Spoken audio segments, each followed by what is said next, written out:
Umar bin Khattab yana khutuba yake cewa ayyuhan nas, ya ku mutane, inna tama'a faqr,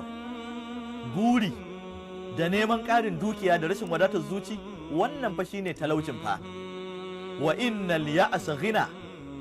lalle kuma ka kawar da kai daga neman dukiya da ƙaruwarta, ya zama ka wadata da abin da ke hannunka, ya ce hiyal ghina, ita ce fa wadata din, ita ce ka zama mai kuɗi din. Wa innal insana idza ya'isa min ash-shay'i istaghna anhu, lalle dan adam idan ya kau da kai daga abu, baka da shi ka kau da kai, baka damu da shi ba, kana neman, ba wai ba za ka zauna ba za ka neman ba, kana neman, amma neman ba za ka wuce gona da iri ka yi nema wanda shari'a ba ta yarda da shi ba don ka samu abin da Allah bai baka ba, kana nema din. To duk wanda ya kawar da kai daga abin da Allah bai bashi ba, bai tada hankalinsa ba, ya wadata da na hannu, sai na Umar yake cewa istagna anhu, to sai ya ji abin ma shi ya fita a ransa, bai dame shi ba.